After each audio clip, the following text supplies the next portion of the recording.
What's up, captains? Today's interview is with the strongest of coaches, Mr. Mike Bledsoe, who I had the pleasure of spending a few days with and hanging out, doing cool shit together in Austin, Texas for the Strong Coach Summit, which if you're a coach and you have not yet attended the Strong Coach Summit, I highly, highly recommend it.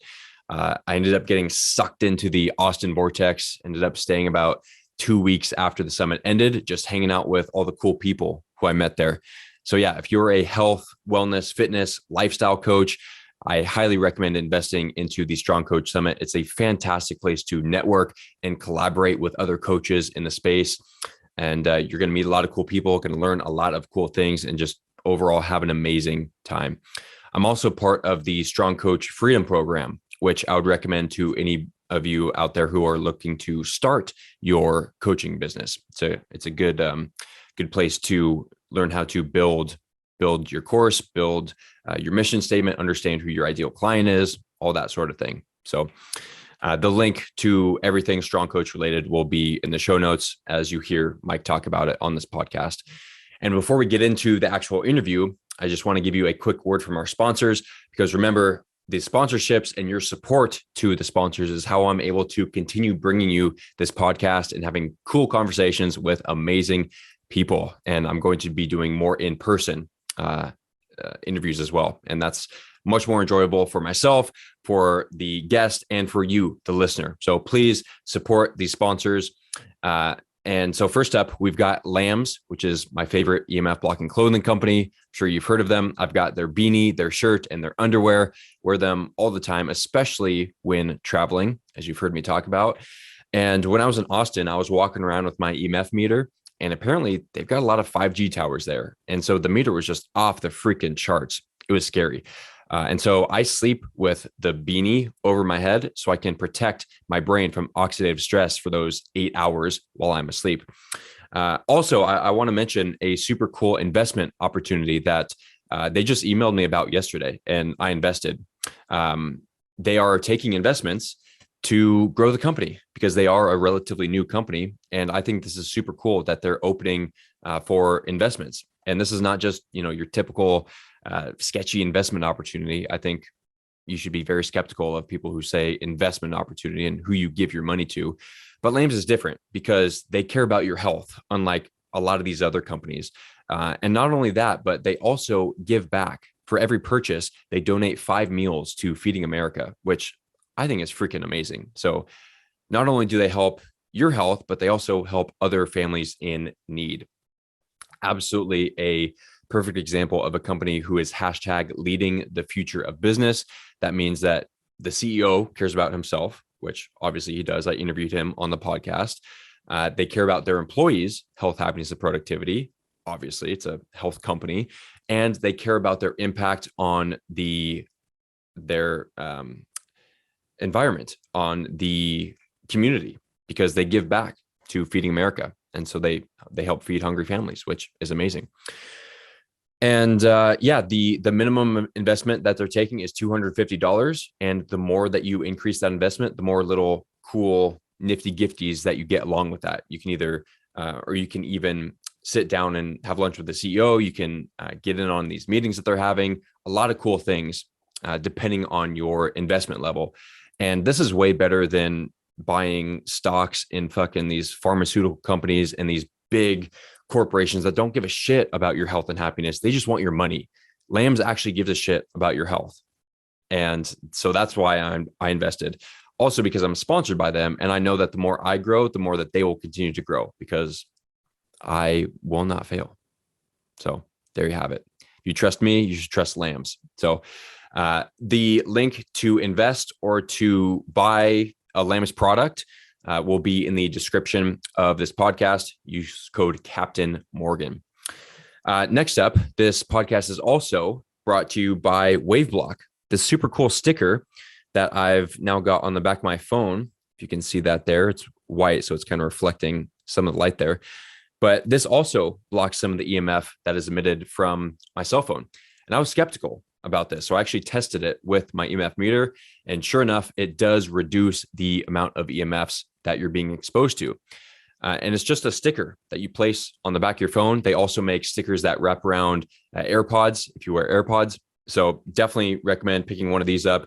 It's an example of an easy investment. It's just a one-time thing. Stick it on the back of your phone and you're protected. There's nothing you have to do, nothing you have to worry about. It's just there protecting you. So to get the hookup on WaveBlock, go to waveblock.com and use code Captain Morgan. Again, the links to all these things will be in the show notes of this podcast. All right, that is it for the sponsors for today's episode. Now let's get into the fantastic conversation with Mr. Mike Bledsoe.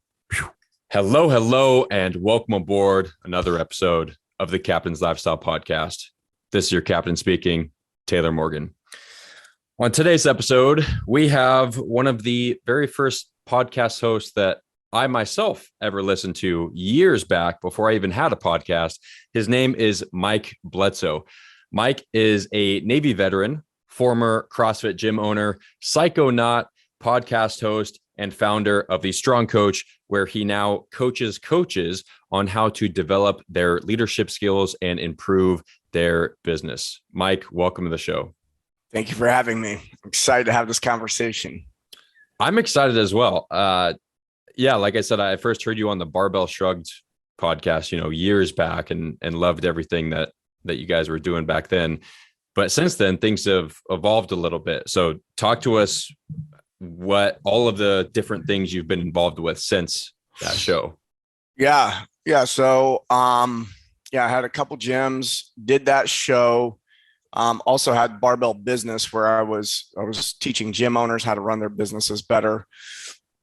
In the end of 2017, I had a really tough business breakup that got really rowdy, and not with my business partners at Shrugged. It was with a company we had partnered with, and it was interesting because it got a little rowdy because I pulled the plug on some things because I was doing a lot of reflection, and I was noticing where I had sacrificed my values. And so removing myself from some of the decisions I had made up to that point, there was a price to pay financially and energetically. And so that was really a big turning point for me. And what ended up happening is I ended up in early 2018, just stepping away from the business altogether and leaving it in the hands of some business partners. And I went on a 6-month sabbatical. I really was committed to not working the entire year of 2018. And I was just doing things that inspired me. So it was pretty cool because inspiration allowed me to make enough money to live the lifestyle I was living. And it was a nice change of pace of what I had been doing up to that point. And so, which before that, there was a lot of needing to hit certain financial markers because I had so many employees, and there was just like a lot of pressure. And so I took 6 months off, and then I got really inspired to start the company I'm running now, the Strong Coach.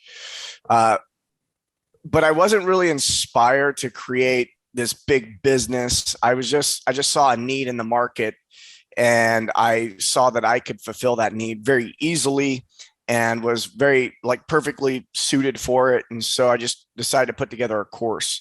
So I built that course in 2018.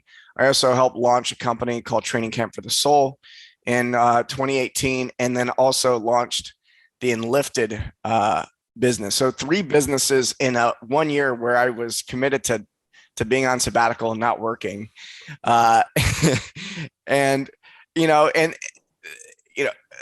Enlifted and Training Camp for the Soul, I've stepped away from those 2 projects, and I've really poured everything into the Strong Coach. But I think that I run into people all the time, and I've got a new social media manager. She just came onto the team, and she's familiar with Enlifted and Training Camp for the Soul.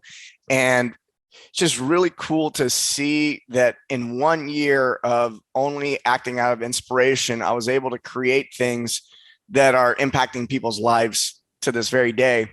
And I've had, a good financial return on that as well. And it's So since I left Barbell Shrugged, it's been a lot of fun. I wouldn't say it was all, unicorns and rainbows, but and leaving those two businesses were actually very difficult for me, very emotional for me. I don't think I've had a business that I've left where there wasn't some type of heavy emotion tied to it, and for many reasons. But that's what I've been up to, and I've become much more present since then, and just enjoying life more. That's what it's all about, enjoying life. So I want to go back to what you said about sacrificing your values, and that is what led you down this path that you're on now. Mm-hmm. And I kind of had a similar story when I was coaching CrossFit as well. I felt like the gym, because I was the head coach of a gym, and they wanted me to run it their way, which I didn't agree with. I felt like I would have been sacrificing my values, and I realized I wasn't creating the impact that I wanted to have. And so instead of sacrificing my values just for the money so I could continue this high paying job at the time, I was not about that at all. I found out very quickly that I didn't care about money if I wasn't happy with the way that I was making it. So I want to hear a little bit more about your decision, the difficult decision to step away from those businesses because you felt like you were sacrificing your values, and how I'm sure it was difficult at the time, but how it's paid off in the long run. Yeah. So the one business that I stepped away from because I really recognized that I was sacrificing my values was I had a business partnership with another company. And when I started the business relationship with them, there was a conversation about them having the desire to shift their values in a lot of ways. And I've actually had success with that in the past, where I've helped people redefine who they are, their identity, and their values. And so these people, they talked a good game on wanting to do that. And then a couple of years go by, and I just noticed how just bit by bit, I was sacrificing a value here and a value there. And I saw where I was giving a lot, and it, I just woke up one day and I had the pit in my stomach, and I was like, I cannot live like this. This is not, I don't care how much money is on the line. And there was a lot, tens of millions on the line. And I was just like, you know what, I'm done. That decision was something that I couldn't even resist. There was no like, I could stick it out a little bit longer. There was none of that. It was I was repulsed by the situation. That's what I want to get into, because I talk to people all the time, these, quote unquote successful entrepreneurs who, they have maybe built a big business or are a part of a big business. They're making a ton of money, but they come to me because they're not fulfilled. And part of what I tell them, it's like, I can give you all the tips and tricks, but you got to quit your job. You got to find something else. And they're like, oh no, I can't do that. I'm making all this money. And it's like, no, like it's not about the money. So explain to me why that was such an easy decision for you. I had hit that rock bottom. I was so sick and tired. I had done a lot of reflection that year. I really, what happened is I got bored with what I was doing. That's a pretty clear indicator.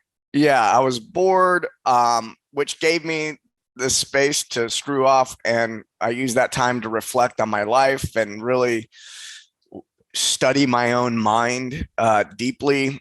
And I found some issues with myself. And once, I don't know if everyone's mind is built this way, but I know mine is. And that is, once I have awareness around something, I will obsess about it until it's complete. There's no, I don't have like a 50% button. It's like 100% or nothing. And it's hard for me to ignore something once I have awareness of it. So it was, it was a feeling in my body. It was like I was going to get sick if I kept going. And so it was, it was just, it was actually an easy decision in a lot of ways. For you, yeah, for somebody who has that mindset. Yeah. What advice would you give to anybody who's listening right now who is in a similar position, making good money, but they're not fulfilled and they're scared to make that leap to whatever it is?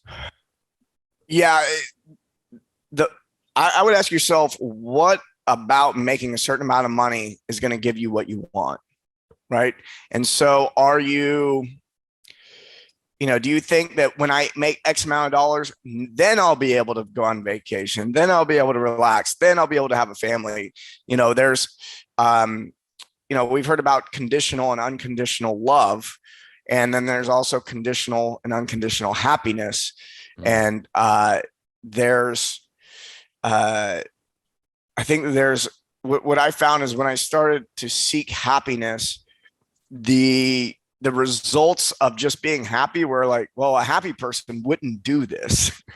So I just didn't do it. So instead of saying there's an external thing that's causing me to be happy and I got to make this amount of money to do that, I started saying, well, I'm just going to be happy now. And then all this stuff that I was like, if I was happy, I wouldn't be doing this shit. So that's my advice, is really just look at what is it. And maybe there is a dollar amount. It's like, okay, when I get here, it's like, but actually write down the benchmark that you're going to go after. So some people are way more conservative. I have a high risk tolerance. So it's easy for me to make changes more quickly because of that. People that have a lower risk tolerance, I'll advise them, hey, write down that number and how are you going to get there? And then what are you going to do? And then a lot of times those same people will realize, okay, well, that number really doesn't have to be as high because I can make less and I can then change directions. And the funny thing is when people do that, they end up making more money. Because they're happy. But it's not predictable. Yeah, they're happy and they usually start doing things that they're actually better at than what they're dragging themselves through it at the time. Yeah, I've said this on podcasts before. It's not about becoming a millionaire. It's about achieving the lifestyle that you think the millionaire lives. Mm-hmm. Right? What is your definition of success? How do you define that?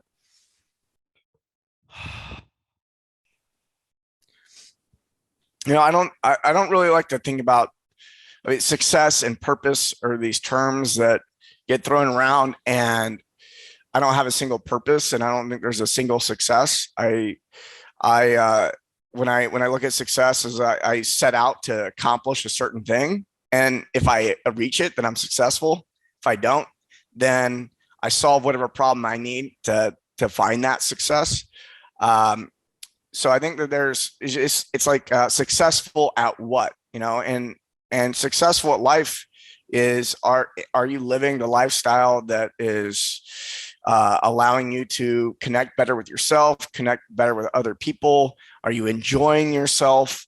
Are you experiencing freedom? There a lot of people focus on like they need freedom from something and they're going to be able to buy their way to freedom. But if you want to skip ahead on the freedom game, I recommend starting with emotional freedom.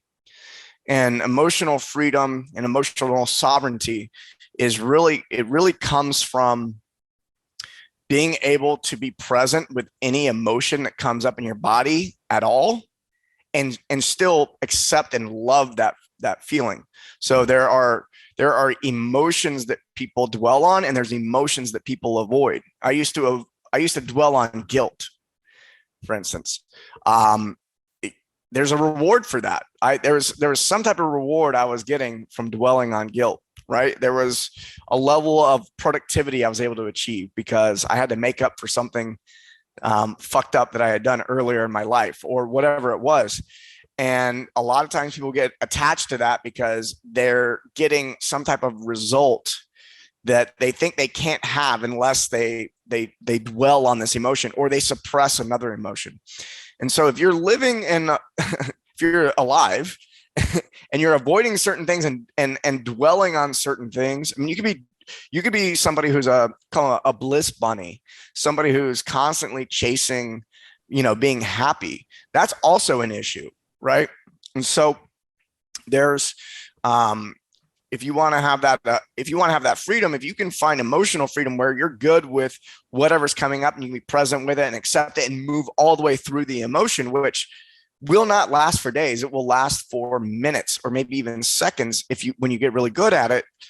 And if you can achieve that emotional freedom, then your ability to use your rational mind skyrockets. You become a much more rational person. So the more in touch you get with your emotions, it may not be immediate. Once you get the training wheels off and you're really good with it, then you can reach a high level of rationality. And with the amount of information and tools at our disposal at this point, if you can achieve that, then you'll be unstoppable. And things like making a certain amount of money and being able to navigate life will become a lot easier. Mm-hmm. Yeah. So yeah, when you said freedom, what came to my mind for most people, I believe, is freedom from themselves, freedom from their emotions, like you mentioned, freedom from their self-limiting beliefs that are a lot of times subconsciously holding them back from whatever it is. I know, at least for me today, even I came to the realization that I had been dwelling on the past. I've been going through a breakup and I've been dwelling on that situation of mainly I just want closure. Like, what is she thinking? What does she think of me? What is she doing right now? And I would find myself wasting so much time and mental energy on this thing that literally doesn't matter, that I have zero control over. And even though I know these things, I kept finding myself coming back to that.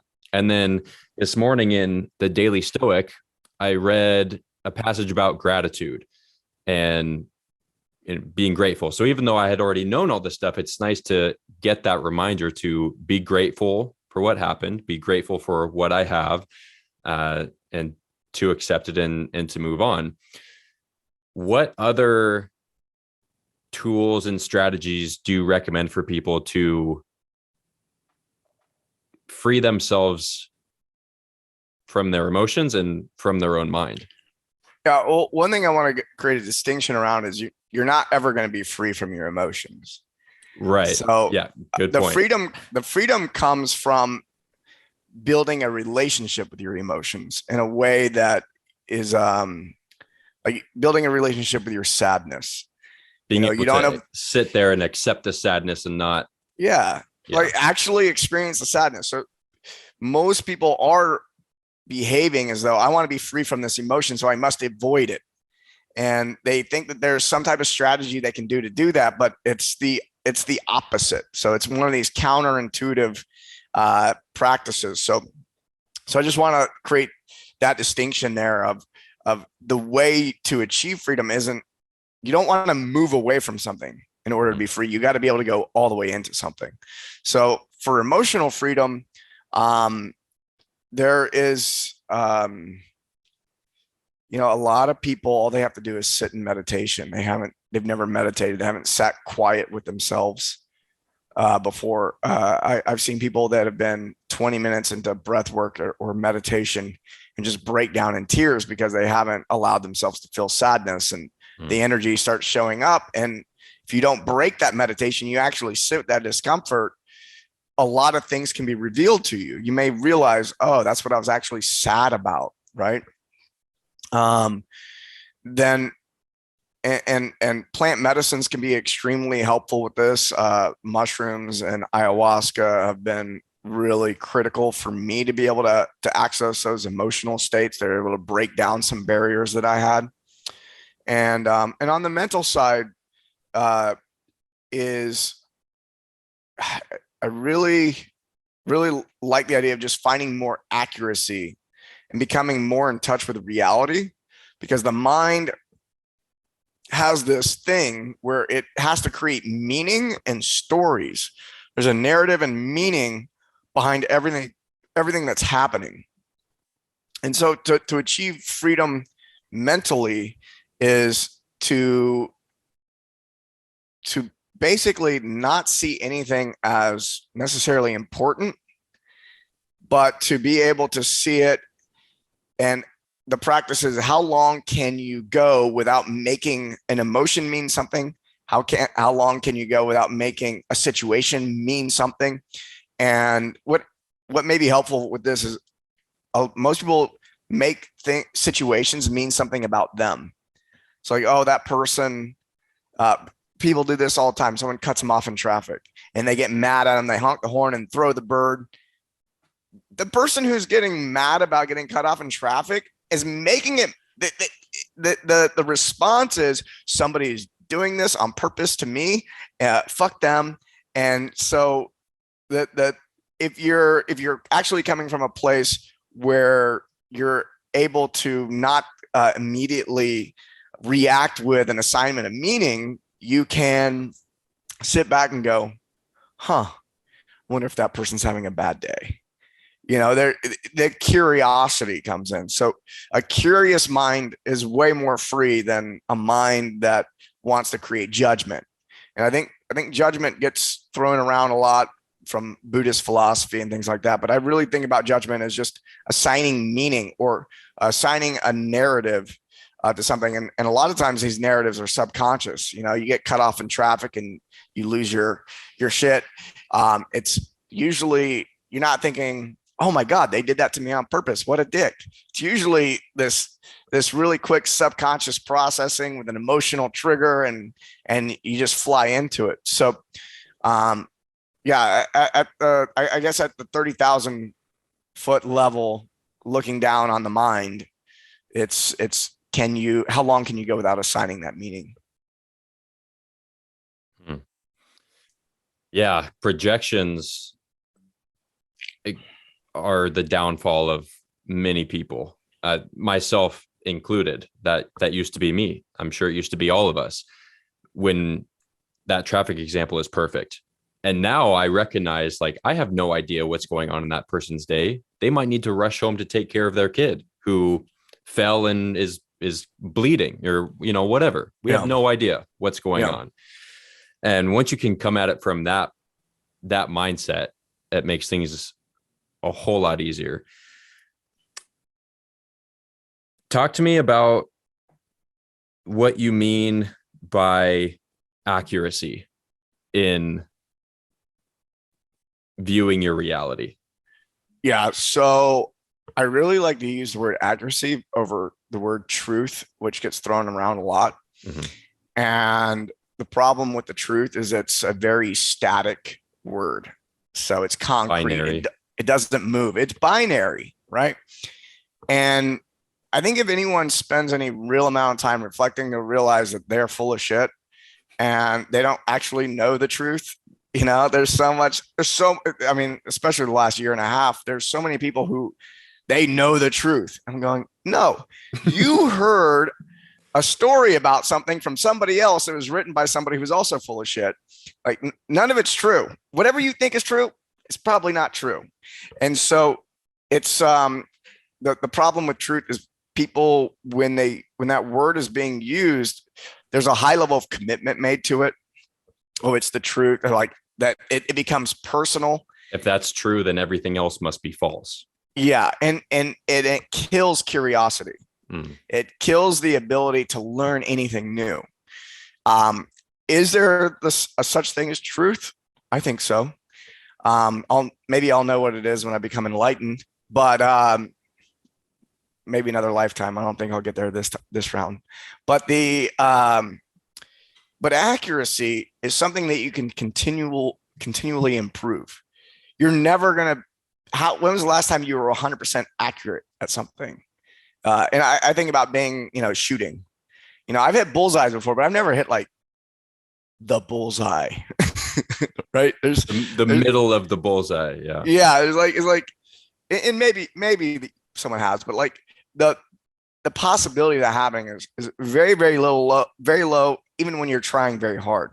But accuracy, I like finding accuracy in our language because it's a movable target, and it's something that's like, I can become more accurate. It's like, we're in a conversation. Oh, that was an accurate statement. Cool. How can we make it more accurate? When you start saying, oh, that's true, and how can we make it more true? It doesn't carry the same connotation. And accuracy is it's a process to become more accurate. Mm. Yeah, I just finished the Enlifted course as well as the vocabulary course. Fabulous acting, by the way. In that. Thank you. I like the shirtless pool scene where you're dancing. That was great.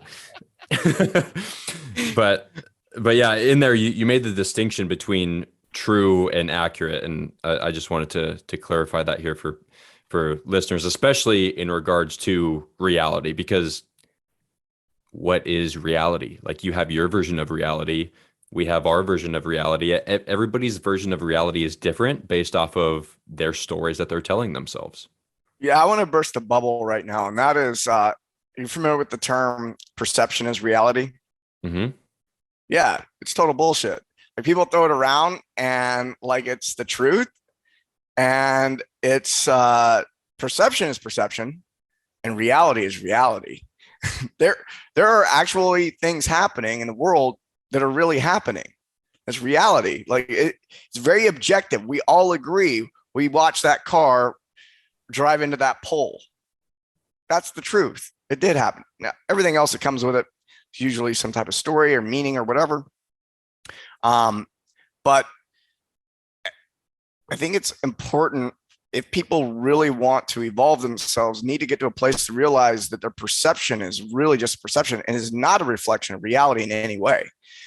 It's good to understand that you will treat your perception as reality. I think that's part of what that comment is getting to, but I think it's too broadly of a it's a meme that gets thrown around, and people, I don't know how people are interpreting that, right? And so perception is perception, reality is reality. Let's make these things separate. And I think that once you can accept that that's true, then you'll be more likely to discover what's real. True or accurate? You'll find more accuracy. Mm-hmm. Yeah.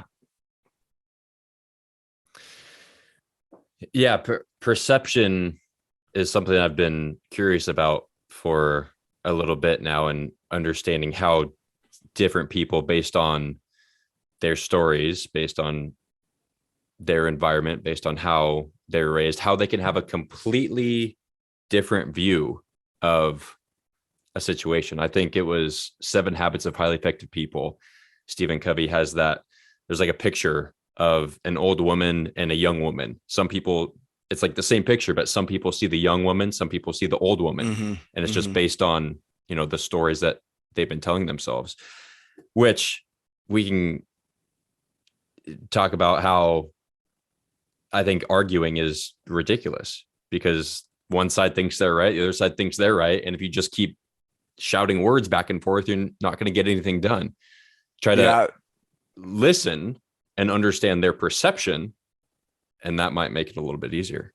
Yeah, I think what's that guy's name? He's a British guy. He's a mentalist.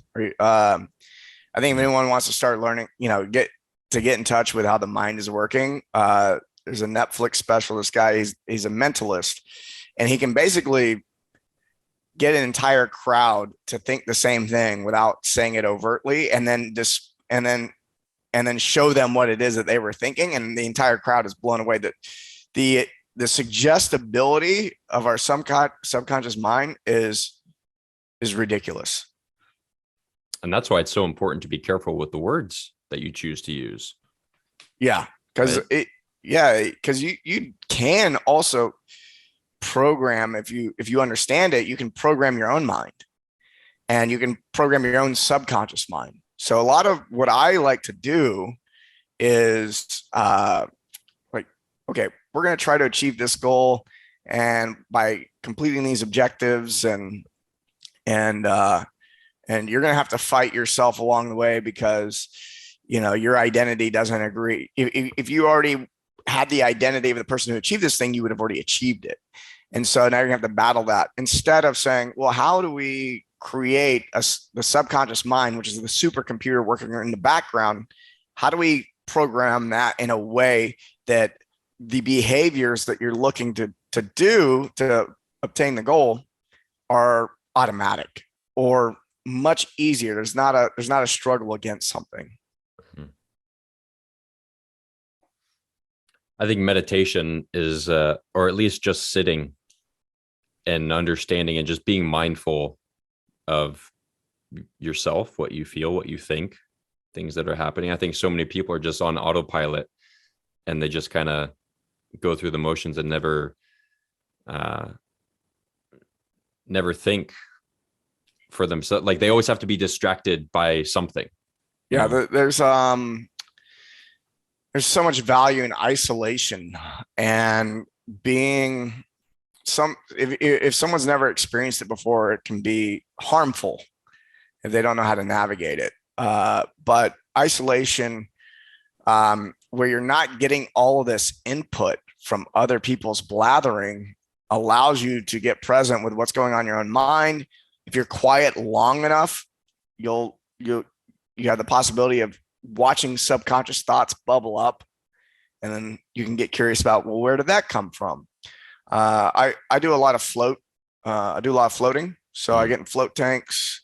For people don't know what it is, it's basically a warm bath in a dark room with high levels of Epsom salt, so that you float effortlessly in the dark with no sound, no light.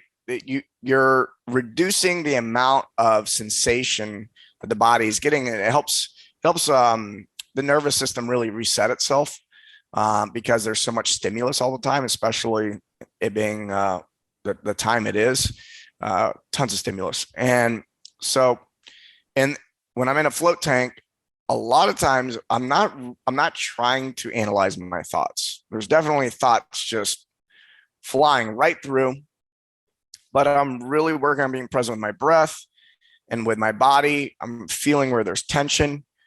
And a lot of times I may find tension in my hip, and I go, oh, I didn't notice that before. Interesting. And I get curious about it, and I might move it a little bit, and I just focus on that tightness. And then a thought could emerge that's tied to that feeling in my body. And I go, oh, I'm hanging on to this belief, or I'm hanging on to this emotion that's locked up in my body. And then I just allow myself to become curious about the thought that bubbles up, and I follow it all the way down. So when I'm in a 90-minute float. So for 90 minutes, there's the opportunity to get curious about yourself. And in that place, I've watched stories unravel, come all the way to the end, realize that, oh, that was all bullshit. And then watch my hip unlock and relax. And then no more hip issues. I don't have to wrap a band around myself to try to squat, Wow. Isn't in the float tank where you came up with the idea for a strong coach? Yeah. I was in a float tank, and in the first 5 minutes it came in, and I go, oh, that's a cool thought. I'll just let it go like I do most of the thoughts. And then, the rest of the 90 minutes was just how I was going to execute to launch it. Yeah. I think that's awesome. My favorite place, I have yet to try float tanks, although I'm definitely going to sometime soon, is I like it in ice baths, just alone by myself in an ice bath.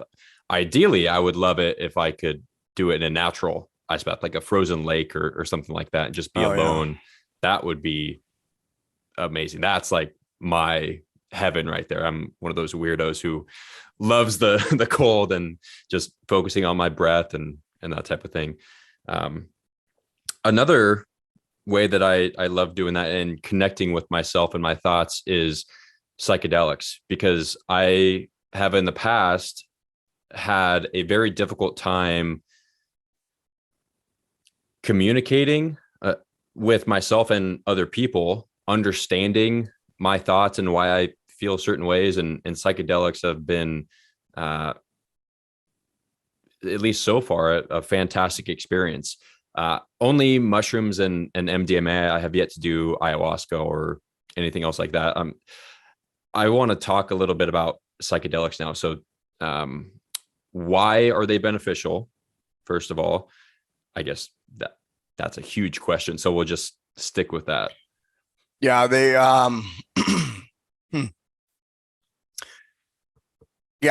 they can change your state and it's a more dramatic state change than what people are accustomed to. So people's state is changing constantly. If I were to have you breathe really heavy for 20 breaths, your state would shift. I feel like that's how most people are living their lives. Yeah. In that upregulated state. Yeah. So we can shift you down. We can shift you up. We can change your state with how you breathe. We can shift it with how you eat. You eat too much sugar, your state's going to shift. You eat, really great fat in your diet, your state's going to shift in another direction. There's a lot of things happening physiologically that are going to shift your state and your state of mind. And psychedelics are very good at causing a very dramatic shift in your state to where me personally, and I've witnessed with other people, is their first experience of a higher dose psychedelics really reveals to them how much they don't know about themselves and about the world. My first experience with mushrooms was definitely that way. It was awe-inspiring, and it made me feel extremely powerful and also really small at the same time. And it really put me in my place, and while also giving me a lot of peace. So psychedelics can be very, very profound when used well. So I've run into so many people who have not used them well. Their first time was at a frat party along with 6 beers, and it's a different experience. The set and setting play a valuable role. Set being your mindset, what's your approach, do you hold an intention? Where's your mind been leading up to that moment? And then the setting is your environment, which includes other people, or are you in nature? The set and setting. So those two things are incredibly important. I like to throw that out there. And the psychedelics, I see them as they're a tool, and they can be used poorly and they can be used really well. And so I think it's important to come at them with intent. If you come with them with an intention and there's preparation, you have good set and setting, the right dosing, and then on the back end, you have practices for integration. They're one of the most effective tools for transformation, for making shifts in identity, finding new levels of acceptance. And it's not an end all be all cure for certain things. There's a lot of research to show that MDMA has helped a lot of combat vets with PTSD, for instance. Psilocybin there's a lot of research to show its improvements on anxiety. And just because you have anxiety doesn't mean if you take the mushrooms, you're going to get the result. There's ritual that must go along with it. There's other things that there's an intention that you need to bring to it.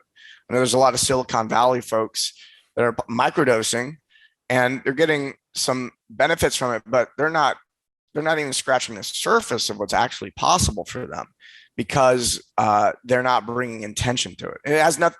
I mean, we could even just, you got dosing as one. Usually I like a higher dose to start people off because they usually bring more intention to a higher dose because they're a little scared of it, right? But a lot of times people are pretty willy-nilly about the microdose, so they tend to have they bring less intention to that. So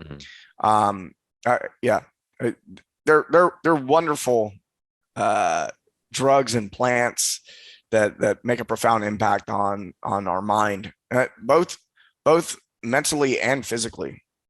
Yeah, I'm very excited for all the research that's now being done on MDMA and psilocybin, specifically for like veterans with PTSD, because I think it's such a shame that these were labeled as harmful or whatever what is it, like class 4 or like the most. It's a class 3. Yeah, it's like not basically says it's not useful and it's harmful. Yeah, which it doesn't actually fit either of those two categories.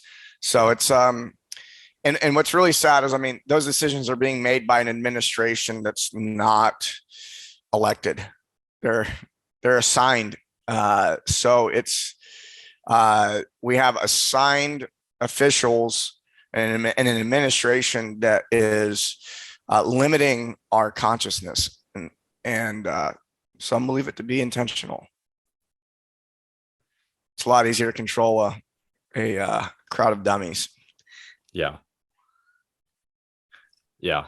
I'm not too deep into that conspiracy theory, but now that you just said that, that absolutely makes sense. Yeah, I don't believe that. I just know that that's possible. Mm-hmm. So, and that's how I play in those conversations, is I don't know if that's the truth. I don't know if that's the intention of the people, but I do know that it's the result. And I can only speak to the results.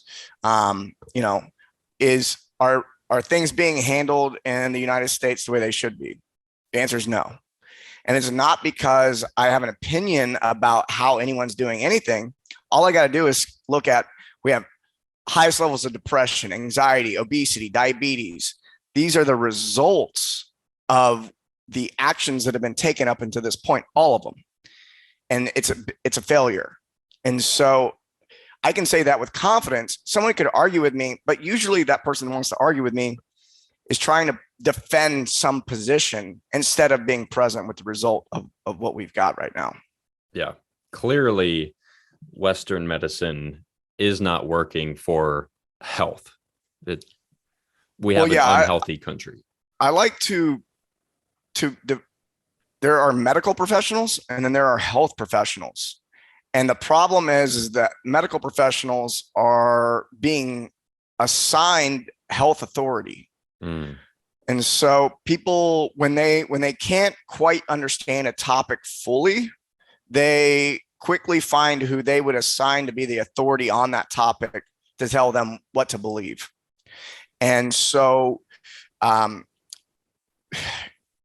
many reasons, people just see the lab coat. They see that the MD as the authority for health when they should just be seen as the authority for medical. They're medical authorities. They're not health authorities. If I'm going to get a surgery, I'm not going to a Paul Chek certified whatever. I'm going to a surgeon that was trained in Western medicine because I trust them to do that job. I do not trust them to help solve problems with anxiety. I do not trust them to solve problems with diabetes. Obesity. They are not experts in these things. They're not experts in health. They're experts in when shit got so far they can try to save your life. Like they're not going to help you be well. And so, is that intentional? Is it not? I don't know. What I do know is that that people give authority to this thing called government, this idea that they have, and that's intertwined with insurance, pharmaceuticals, and medical boards. And so we don't have the same relationship between the idea of government and health professionals. And so it's a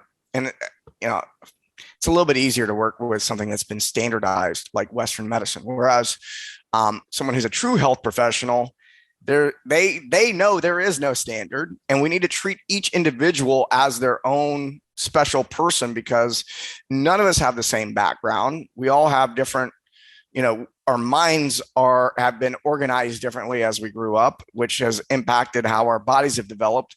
And it's a very complex thing that they've tried to simplify.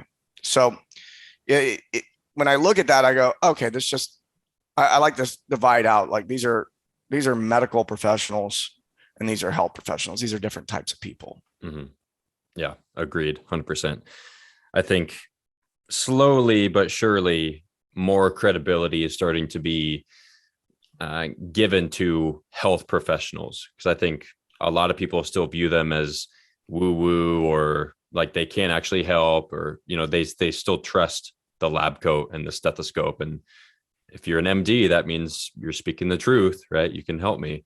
Yeah. And I think that's definitely starting to change. It has to change. Yeah. Yeah.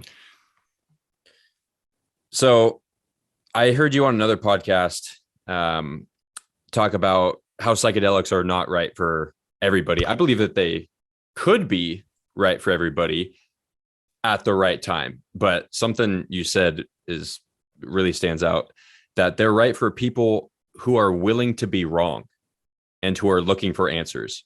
I think a lot of people are not willing to be wrong, and they're not even looking for answers. That's true.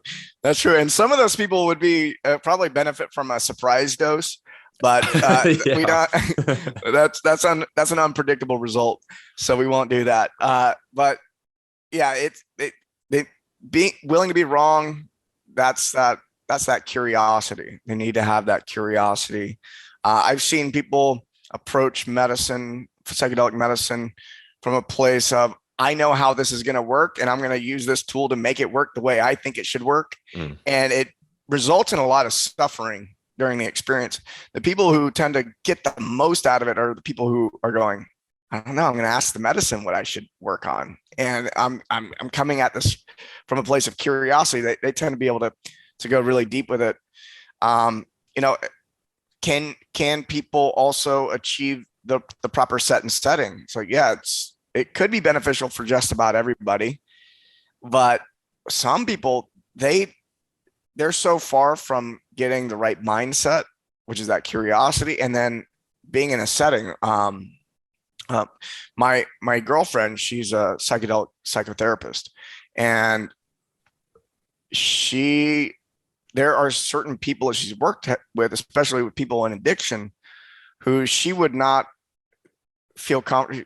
They should not do the medicine because we can't even put them in the right environment afterwards. Their environment is so screwed up that the people they're going to go hang out with afterwards, it's going to be a waste. They're not going to be able to get what they need out of it. And then there's also some people, it's suggested that if you're schizophrenic or bipolar, that some of these things can make it worse. Generally speaking, I agree with that, and those people should avoid it. There are special cases. I know that there's a healer down in Mexico who's been carrying the mushroom lineage for a long time, who've worked with people that have those things and help heal them. But it's in the Western world where liability is a thing, most practitioners will avoid working with those people just because, if it does go sideways, there's no protection. Mm-hmm. Yeah.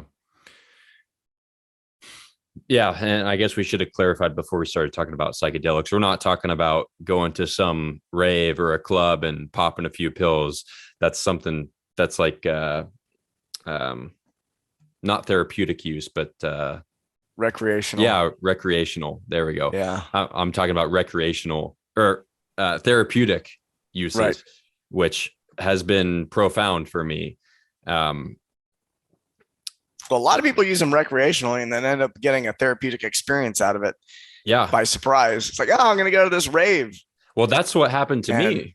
That's yeah, that's how I got into it. My first time was at EDC Las Vegas.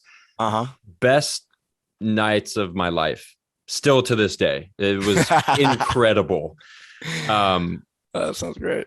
Yeah, I don't know if that could be it can't be replicated because that's in the past, but yeah, that was fantastic, and that opened my eyes. I was like, holy shit. Like what you mentioned, nobody can have any idea of what we're talking about if you've never experienced it. Like it just opens your mind to so many new possibilities, and you realize that really you've been seeing the world in a completely different way, and there's a lot. But so that experience led me down the rabbit hole of psychedelics, listening to a bunch of different podcasts, listening to how it can benefit. And recently I just did my first solo therapeutic session with mushrooms, and that was fantastic. Went out in nature, brought my journal. It was wonderful. So nice.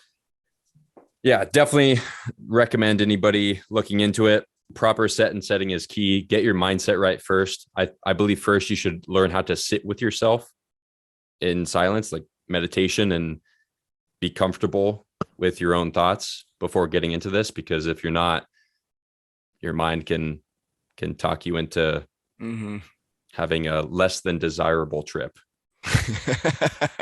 Some can be more challenging than others, even if you come in well prepared.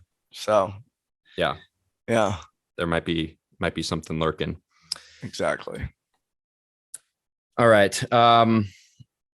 So something, I just recorded a podcast yesterday about masculinity, and something that came up in that podcast was that a lot of men are starting to look for answers.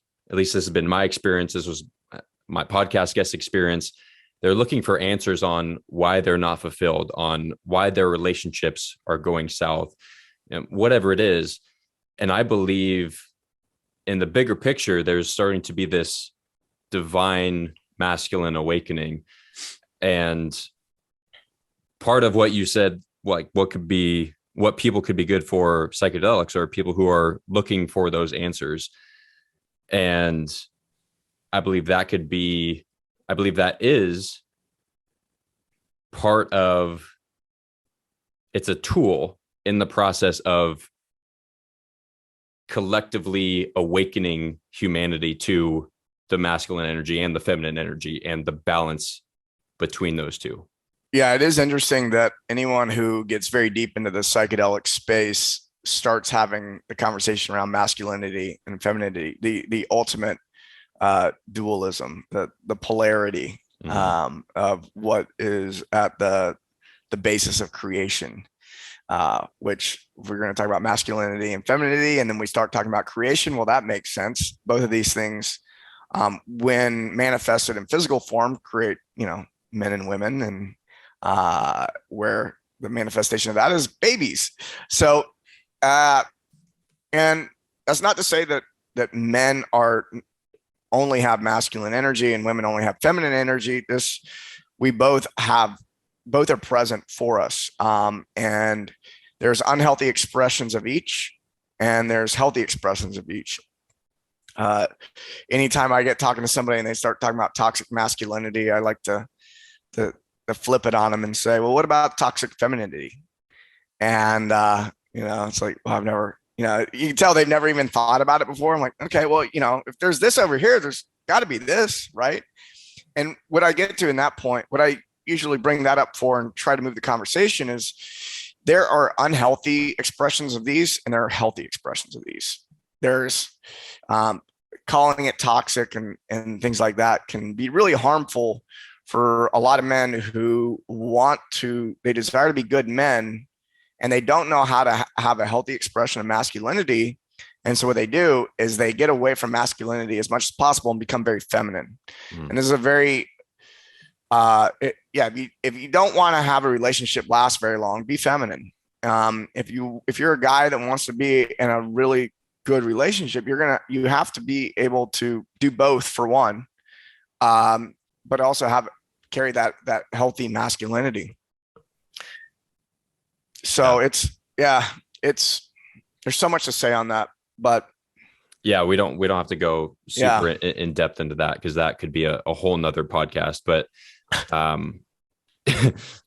lot of other podcasts. But yeah, I want to say that it's typical. It's very normal for a man to go into his feminine for a period of time, especially in our world where neither one are being taught very well. And as we go through our spiritual journeys, and this is why it comes up a lot in psychedelics, because people are getting curious about themselves and want to experience being whole, which is accepting all of themselves, which would be the masculine and the feminine they hold in themselves.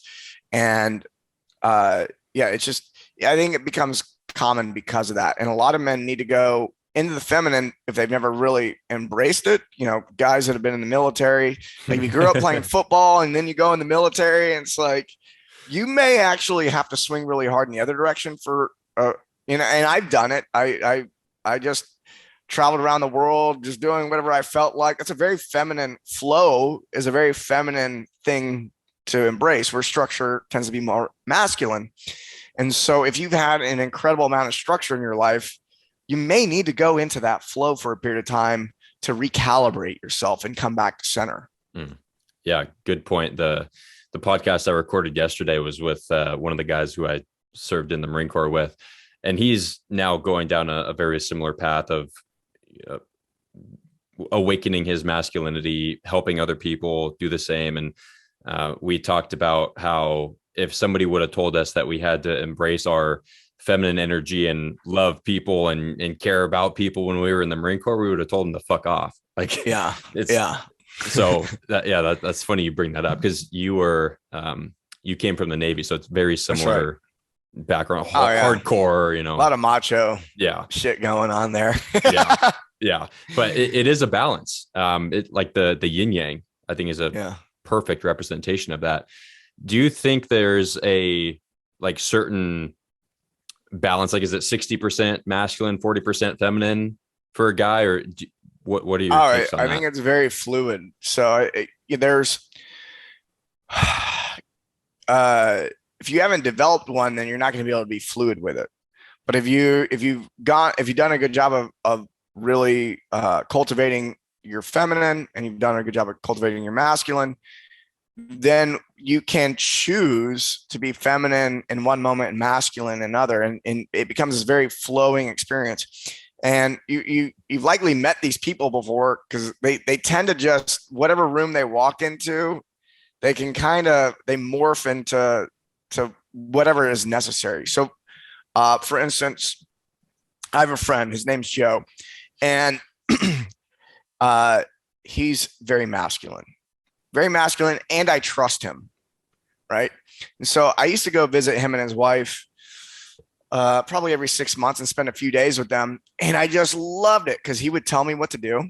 He was like, we're going to do this, and then we're going to do this. He'd create the whole structure. And it was one of the few times in my life where I was not in charge, and I was going to learn something new from him, because he's so brilliant. And I was like, oh, I'm in my feminine energy right now, because if I were to try to match his masculinity, then in that moment, then he would have to back down, right? Or else there creates conflict.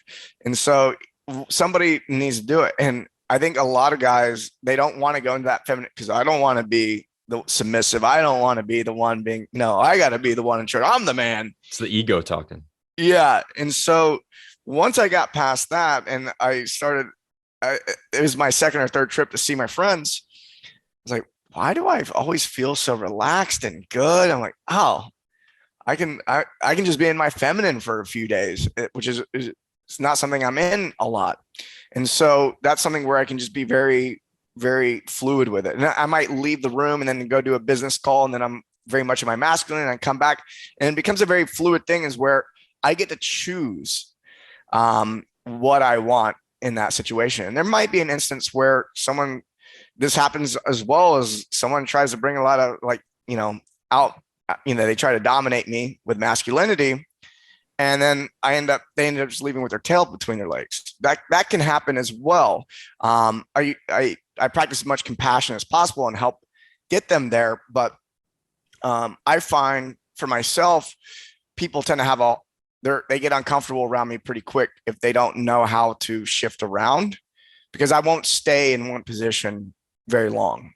I also heard you on another podcast talking about how after your first few psychedelic journeys, that you started to become curious about people, whereas before you were curious about things. And that is myself as well. I am now much more curious about people and asking them questions, and I don't give a shit about small talk. Like, let's have real conversations. And some people, like myself a few years ago, would not have been open to that. Like, it'd be like, I don't want to talk about this. Why are you asking me all these questions? So I forget where I was going with that, but what were we just talking about? Well, that's a good example of masculinity. Yeah, that's a good example of being feminine. Like being, you know what? I'm going to stop thinking about stuff. I'm going to stop thinking about business, and I want to know about you. Mm-hmm. And I remember I lived in this really feminine town in SoCal. And what town? Encinitas. Okay, I'm familiar with it. Yeah, I lived there for a number of years, and there was I could go to a party. It was very feminine. The whole town is feminine. Yogananda put a temple there. It's like the yoga mecca of the United States. And so there's a lot of beautiful women, but the entire town is just so soft and all that. And I would go to parties. And I remember going to a few parties when I first moved there, and I realized that nobody ever asked me about my business. And it felt really good. I go, I can go socialize and I don't have to posture. I don't have to talk about numbers or what's going good or bad in my business. People are literally just wanting to know about me.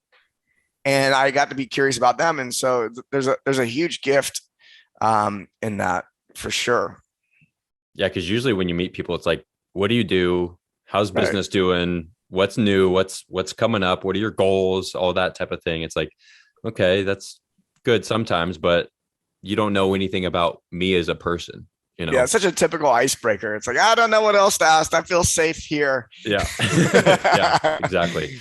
All right. Well, let's start to wrap things up. So before you tell people where they can find more about you and everything you're doing with Strong Coach, I want to end it with this question.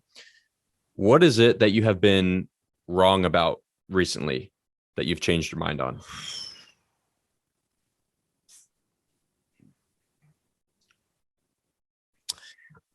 Well, let's see if I was wrong about this, but I didn't want a family. I didn't want to have my own family until this last year. And I was wrong about experiencing children as a burden and also just experiencing relationships as a burden. And because of that, I didn't really have any interest in starting a family. And in the last year, I've been able to see things differently, and I've become very motivated to have that and to show up in a way that facilitates that. I love that. I've recently come to a similar conclusion, but we won't get into that right now.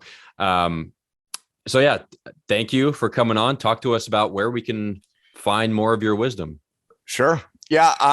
Well, first, my Instagram is Mike_Bledsoe. If you're a coach and you want to build your coaching business and learn more about leadership, you can go to thestrongcoach.com. And I've been working on a little podcast with a buddy of mine. I've been posting up over at The Bledsoe Show. So if you just go on Spotify or whatever podcast app you're using, use a good podcasting app. Go search out podcasting apps 2.0 and see what pops up. There's some good shit over there. So I'm doing some podcasting. Again, I took some time off and where I dissect some philosophical topics. Perfect. All right, guys, everything that Mike just mentioned will be in the show notes of this podcast. So definitely check everything out. And until next time, don't forget, live the Captain's lifestyle.